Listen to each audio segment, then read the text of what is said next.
যে পাতার শিরাবিন্যাস। পাতার শিরাবিন্যাস দুই ধরনের হতে পারে। পাতার শিরাবিন্যাস, শিরাবিন্যাস সমান্তরাল এবং জালিকাকার। সমান্তরাল, সমান্তরাল শিরাবিন্যাস সাধারণত একবীজপত্রী উদ্ভিদের বৈশিষ্ট্য। এবং জালিকাকার শিরাবিন্যাস, জালিকাকার শিরাবিন্যাস সাধারণত দ্বিবীজপত্রী উদ্ভিদের বৈশিষ্ট্য। সমান্তরাল শিরাবিন্যাস একবীজপত্রী উদ্ভিদের বৈশিষ্ট্য এবং জালিকাকার শিরাবিন্যাস দ্বিবীজপত্রী উদ্ভিদের বৈশিষ্ট্য। তাহলে পাতার শিরাবিন্যাস অনুসারে দুই ধরনের শিরাবিন্যাস পাওয়া যায়, সমান্তরাল এবং জালিকাকার। তাহলে মূল গেল, কাণ্ড গেল এবং পাতা। এছাড়াও আমরা ফুলের তো চারটে স্তবক জানি, বৃতি, দল, পুংস্তবক এবং স্ত্রীস্তবক। কিছু কিছু ফুলে বৃতির বাইরেও উপবৃতি নামে একটি স্তবক পাওয়া যেতে পারে, কিন্তু সেটি কখনো ফুলের অত্যাবশ্যক স্তবক না। উপবৃতি কখনোই ফুলের অত্যাবশ্যক স্তবক না। বৃতির প্রতিটি সদস্যকে বলা হয় বৃত্তাংশ বা সেপাল। সেপাল। ওকে, এরপর আসলো ফুলের পাপড়ি বা দলমণ্ডল। দলমণ্ডল, দলমণ্ডল। পাপড়ির প্রতিটি সদস্যকে বলা হয় পেটাল। পাপড়ির প্রতিটি সদস্যকে বলা হয় পেটাল। কিছু কিছু ফুল আছে যাদের বৃতি এবং দলকে আকার আকৃতিতে আলাদা করা যায় না। বৃতি এবং দলকে আকার আকৃতিতে পৃথক করা না গেলে তখন তাকে বলা হয় পুষ্পপুট। পুষ্পপুট।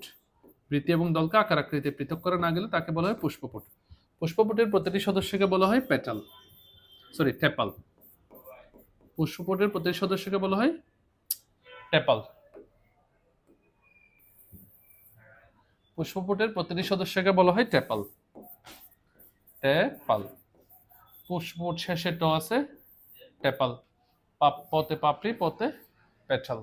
ঠিক আছে, অথবা এটা শেষে ট আছে, শুরুতে টেপাল, শেষে ল আছে, সেপাল। যাই হোক, তাহলে বৃতি গেল, দল গেল। এরপর আছে পুংস্তবক।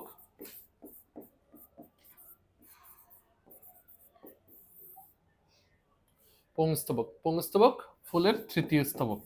তৃতীয় স্তবক।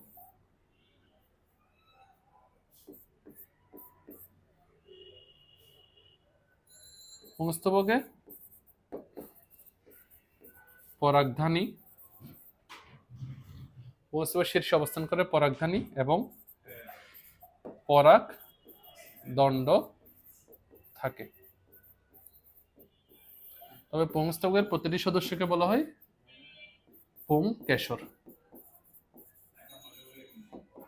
বা স্টামেন। প্রতিটি সদস্যকে পুংকেশর বা কি বলে, স্টামেন বলে। ওকে, চতুর্থ স্তবক হচ্ছে স্ত্রীস্তবক। স্তবক, স্ত্রীস্তবকের প্রতিটি সদস্যকে স্ত্রীকেশর বা কার্পেল বলে। স্ত্রীকেশর বা কার্পেল বলে। ওকে, ফুলের স্তবকগুলো যদি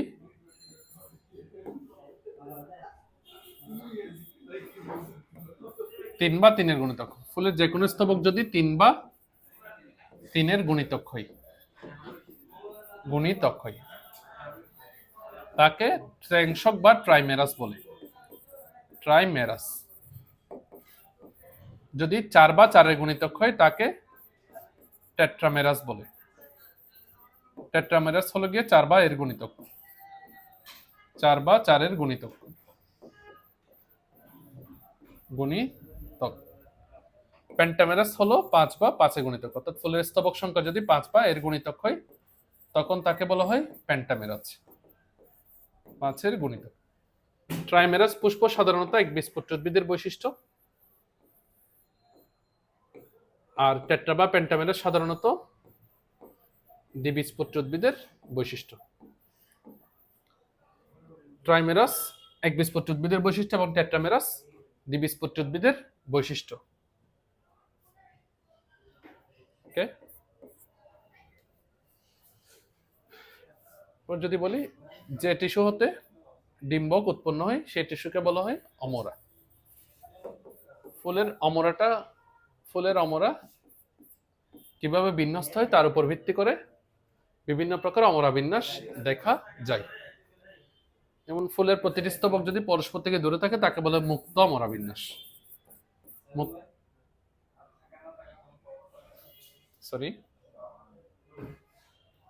অমরা বিন্যাসের আগে আমরা একটু করে পুষ্পপত্র বিন্যাস পড়বো। পুষ্পপত্র বিন্যাস অর্থাৎ পুষ্পটা কিভাবে আছে সেটার উপর ভিত্তি করে পুষ্পপত্র বিন্যাস। পুষ্পপত্র বিন্যাসের মধ্যে হতে পারে মুক্ত, গন্ধরাজ ফুলে দেখা যায় গন্ধরাজ, ভালভেট বা প্রান্তস্পর্শী, ভালভেট, আকন্দ, জবার বৃতি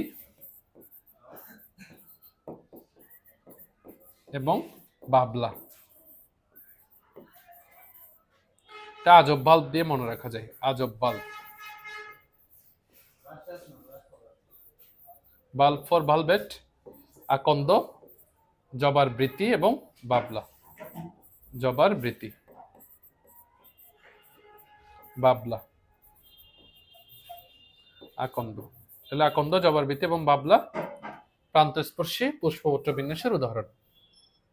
যে টুইস্টেড বা পাকানো, টুইস্টেড বা পাকানো।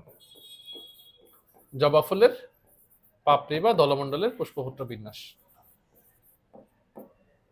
আছে ইমব্রিকেট। ইমব্রিকেট, কৃষ্ণচূড়া এবং কালকা সন্ধ্যা।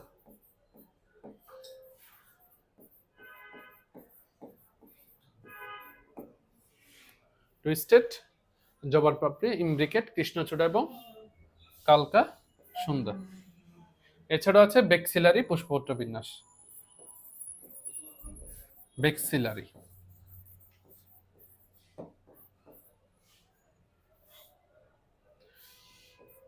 শিম, মটর এবং অপরাজিতা।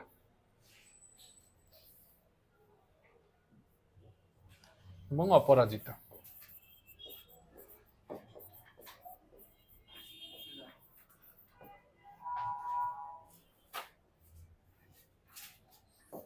তাহলে পুষ্পপত্র বিন্যাস হতে পারে মুক্ত, গন্ধরাজ দেখা যায়, ভালভেট বা প্রান্তস্পর্শী, আকন্দ, জবার বৃতি, বাবলা। টুইস্টেড, জবার পাপড়িতে দেখা যায় বা জবা ফুলের দলমণ্ডলে দেখা যায়। ইমব্রিকেট, কৃষ্ণচূড়া এবং কালকা সন্ধ্যা উদ্ভিদে দেখা যায়। বেক্সিলারি, শিম, মটর এবং অপরাজিতাতে দেখা যায়। এছাড়া এবার যদি অমরা বিন্যাসে আছি, অমরা বিন্যাস হতে পারে মার্জিনাল, মার্জিনাল বা এক প্রান্তীয়। মার্জিনাল অমরা বিন্যাস দেখা যায় শিম, মটর, অপরাজিতা ইত্যাদি উদ্ভিদে। মার্জিনাল। এরপর হতে পারে বহুপ্রান্তীয় অমরা বিন্যাস। লাউ, শশা। লাউ, শশা, লাশের বহুপ্রান্ত, মনে রাখতে, বহু প্রান্ত।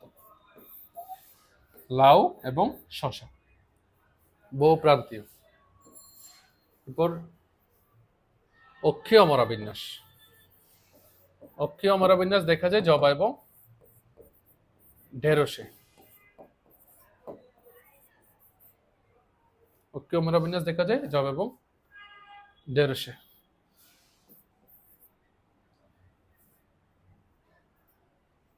এরপর আসে এপিক্যাল বা শীর্ষক। শীর্ষক অমরা বিন্যাস দেখা যায় ধনিয়া এবং লাল পাতা। এছাড়া বেসাল বা মলীয় অমরা বিন্যাসও দেখা যায়, বেসাল বা মলীয়।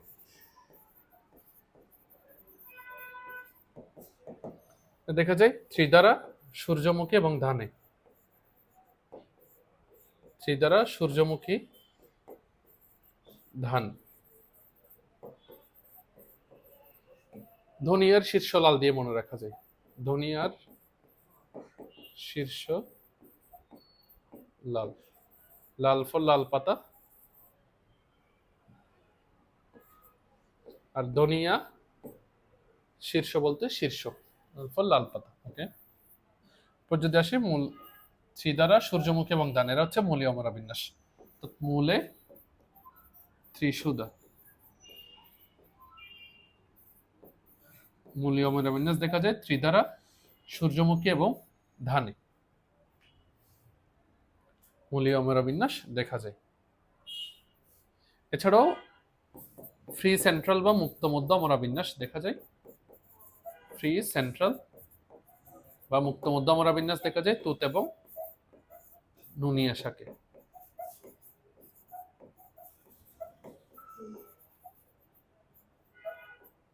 ওকে, তাহলে এই গেল অমরা বিন্যাস। যে টিস্যু থেকে ডিম্বক উৎপন্ন হয়, গর্ভাশয়ে যে টিস্যু থেকে ডিম্বক উৎপন্ন হয় তাকে বলা হয় অমরা।